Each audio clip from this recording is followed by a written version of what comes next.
नमस्कार, मैं पायल शुक्ला और आप देख रहे हैं 24 न्यूज। आइए एक नजर डालते हैं महाराष्ट्र की कुछ खास खबरों पर। लोकसभा में विपक्ष के नेता राहुल गांधी ने शनिवार को चुनाव में हेराफेरी का बड़ा आरोप लगाया है। उन्होंने चरणबद्ध तरीके से बताया कि महाराष्ट्र विधानसभा चुनाव के नतीजों में कैसे धांधली की गई और बीजेपी को फायदा पहुंचाया गया।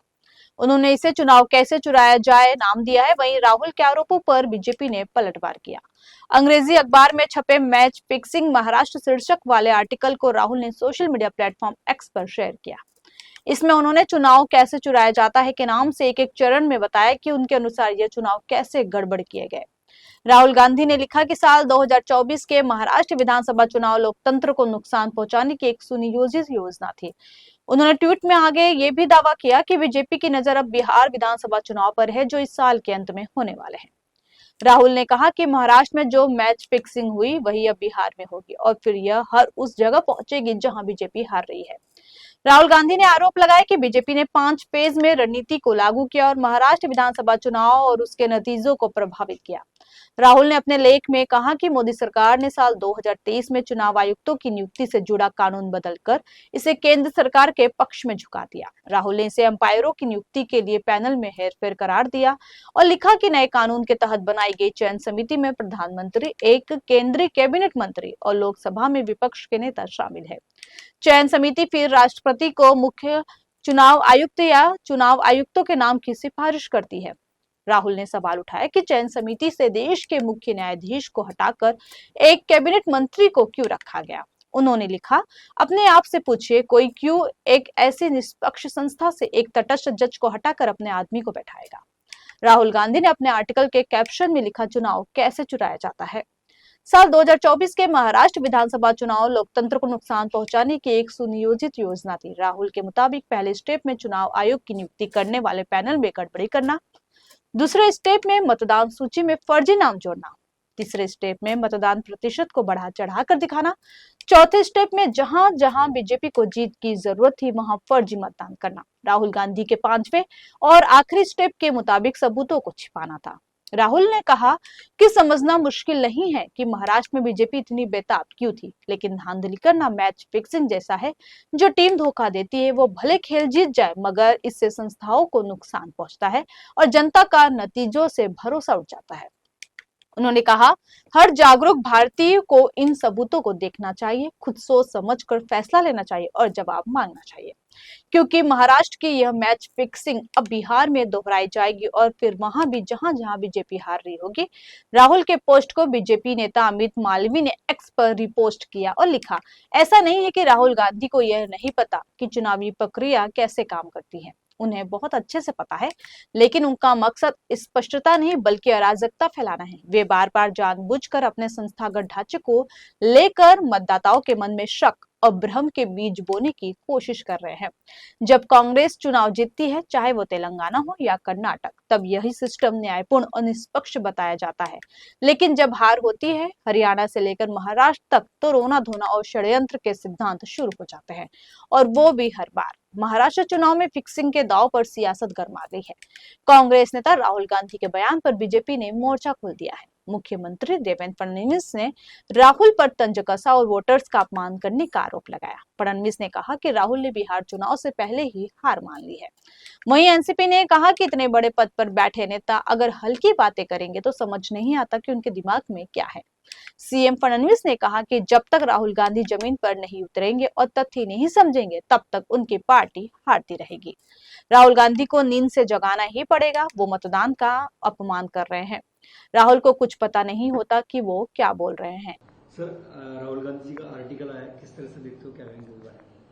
देखिए, राहुल गांधी एक देश के जिम्मेदार नेता हैं और लोकसभा में विपक्ष के वो नेता हैं, और अगर इतने एक बड़े पद पर रहने वाले नेता इस तरह की बिल्कुल हल्की बात करे तो मुझे तो समझ में नहीं आता है कि उनके दिमाग में क्या है।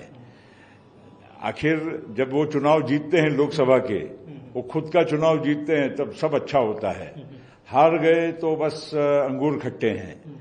और महाराष्ट्र में 66% पोलिंग हुआ, ये कोई अधिक हो गया? और इलेक्शन कमीशन ने आंकड़ेवारी जो दिया है उसमें से आज 1 लाख बूथ करीब है महाराष्ट्र में। आप 1 लाख में से 10 बूथ का खाली आंकड़ा निकाल के बता दीजिए कि यहां पर वोटिंग गलत हुआ है या किसी ने अधिक वोटिंग डाला है जो उसका वोट नहीं होना चाहिए था। हर बूथ पे हर पार्टी के वहां पर नुमाइंदे रहते हैं, वो अपनी पार्टी की तरफ से देखते हैं कि कौन वोट डालने आया। इलेक्शन कमीशन के अधिकारी बिना आधार कार्ड या कोई आइडेंटिफिकेशन के बिना वो वोट करने नहीं देते, वहां तस्वीर लगी होती है वोटर की।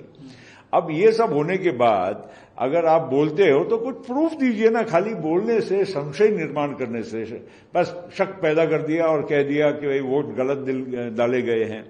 ये बिल्कुल बेबुनियाद बात है और मैं तो समझता हूं कि ऐसी बातों के वजह से ही कांग्रेस पार्टी जहां पहुंची है इससे और नीचे जाती जाएगी। यही अधिकारी लोकसभा के चुनाव में थे तब अच्छा था।